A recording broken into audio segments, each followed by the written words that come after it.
As you might have noticed, there are a lot of conspiracy theories out there about the assassination of Charlie Kirk, most famously promoted by Candace Owens, but Tucker Carlson now has pronounced himself as well skeptical of the official account. It's not enough to have government officials tell us, well, this is the truth. We have a right, probably an obligation to say, well, can you prove it? And if you can't, I don't have to believe you. Hey everyone, I'm Rich Lowry of National Review. Now, what Carlson said in that clip in isolation is unobjectionable, right? Of course, we want the government to provide evidence for things that it alleges. But in the context of this case, what he said is shameful and ridiculous because it's a way to cater to Candace Owens and the conspiracy mongers, because the overwhelming predominance of evidence in this case, actually every piece of evidence we have, points to it being an open and shut murder case. This is not an Agatha Christie mystery. Tyler Robinson shot Charlie Kirk. Everything we have points there. No fancy conspiracies, no wild theories necessary. He did it. So let's review the facts and the evidence here, starting with the indictment of Tyler Robinson, which, by the way, is from Utah officials. This is not a federal document. This is not from the feds. And what has Utah ever done to earn the deep, abiding suspicion of patriotic Americans? Utah didn't come up with the Russia hoax or any of that other stuff. And this indictment is extremely strong. So the first thing we learn is that there is a Utah Valley University police officer witnesses this horrific shooting, immediately recognizes that sounds like a rifle shot. Well, where's the vantage point where someone could have squeezed off this shot? Focuses on a vantage point on the roof, goes there and sees impressions in the gravel consistent with someone having been prone down in a shooting position, right? Sees footprints, all the rest of it. They do a quick look at surveillance video. Well, there's someone who went onto that roof right before the shooting, and there was someone who got off that roof just after the shooting. Then they look closer at surveillance video, and they see someone, this is Tyler Robinson, who walks onto campus before the shooting, dark clothing, baseball cap pulled down, large sunglasses, head down, obviously wants to be inconspicuous, doesn't want to be picked up on video, goes on the roof. By the way, his gait as he's walking towards the building and on the roof, very strange, consistent with having a rifle in his pants. Consistent with having a rifle in his pants. Then they also, another surveillance video, see the same person go to that spot where the shot emanated from, or likely emanated from. And then this is what we're looking at now as I'm talking. The video shows right after the shot, this person dressed in black running across the roof, getting down off the roof, carrying something consistent with a rifle. If you knew nothing else about this case, if there was no other evidence in this case, you would say, oh, that guy is the one who shot Charlie Kirk. And sure enough, that was Tyler Robinson. So what do the cops do next? They go in the direction where this guy had been running. They go to a wooded area. They search it. And what do they find? They find a bolt action rifle with 3 unspent rounds and 1 spent round. Totally consistent with what had happened.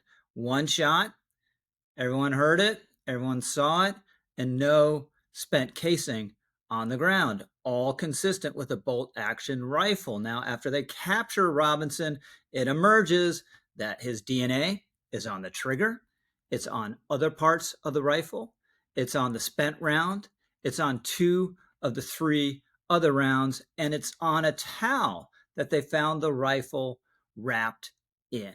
Again, if you just stop there, that's an open and shut case against Tyler Robinson. This DNA evidence is not faked. If it is fake, the defense is going to have every opportunity to expose it as such, and every prosecutor, every investigator had anything to do with this, their career is going to end, and Tyler Robinson is going to sue everyone for everything they're worth. That's not going to happen. Also, by the way, presumably the prosecution will have to show that the rifle markings on the spent round match what comes out of the barrel of that Mauser. The rifle was a Mauser, right? If that's also, the defense have every opportunity to disprove or show that's wrong or fraudulent. So the idea that this isn't a strong case is completely absurd. And we're just beginning because they haven't caught Tyler Robinson in our timeline, right? Here, they first kind of jumped ahead with the DNA.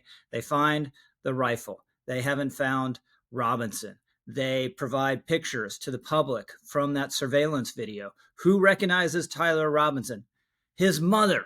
His mother thinks it looks a lot like Tyler Robinson, calls him, asks about his whereabouts. He says, "Oh, don't worry about me. I've been sick the last couple of days." His father also thinks it looks like his son and thinks the rifle, and there's been an image of that made public, the rifle matches one that Tyler Robinson's grandfather gave to him as a gift. Father asked Tyler, "Hey, by the way, can you send me a picture right now of the rifle and where it is?" Robinson doesn't respond. They have a phone conversation eventually, and Tyler Robinson talks about ending his life. His parents talk him into meeting with them. He basically confesses to them. They say, "Why don't you turn yourself in? We have a family friend connected to law enforcement." He comes and talks to him as well, and they eventually get him to turn himself in to authorities. Then the police get on to Tyler Robinson's boyfriend and roommate. They go interview him. They find there a casing, a bullet casing that had been engraved just the way the other bullet casings in the bolt action rifle had been. They find evidence, photographic evidence of a note Tyler Robinson had written to his roommate, had texted him, "Stop everything you're doing, look under my keyboard," and there's a note there saying that I had the opportunity to take out Charlie Kirk and I took it. And then they find this extraordinary, quite famous now, text exchange. In this exchange, Tyler Robinson confesses to the crime. He talks about why he did it. He obsesses with trying to get the rifle back that the police ultimately recover. Now, some people think this exchange seems contrived. I don't get that at all. And it's also not weird that someone would confess to someone close to him that he committed a crime or did something wrong. This happens all the time. One theory is that this whole text exchange is about exonerating the boyfriend, and maybe he knew more about this all along than he let on. So that's a theory. I don't think it works at that level because he's actually implicating the boyfriend by telling him all this and telling him to conceal evidence and not cooperate with the police. And even if you do believe that theory, that does nothing to exonerate Tyler Robinson. On top of all this evidence, we have a motive. Tyler Robinson's mother tells police allegedly that Robinson had radicalized on trans-related issues and some other stuff over the course of the last year. In his meeting with his father and his mother prior to turning himself in, he supposedly told them the reason why I did it is that Charlie Kirk was a hater. He says the same thing in the text exchange with his boyfriend. So clearly Tyler Robinson, like a lot of lefties, believed that Charlie Kirk was a dangerous person propagating hatred and had to be stopped. So the idea that this was a setup or that he was a patsy seems completely preposterous.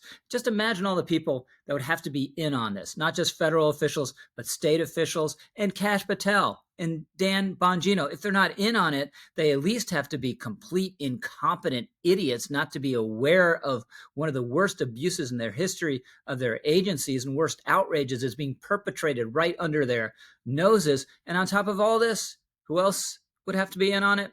For some reason, Tyler Robinson's mother, Tyler Robinson's father, the family friend who met with all of them prior to Robinson turning himself in, and the boyfriend. So it is completely clear what happened here. All the evidence, again, points in one direction. You don't need any fanciful, wild conspiracy theories to fill in the gaps. And the people who are doing it, most prominently Candace Owens, are dishonoring Charlie Kirk's legacy and smearing, in effect, his widow and the organization that she leads. It is time for this disgraceful charade to end. I'm Rich Lowry, over and out.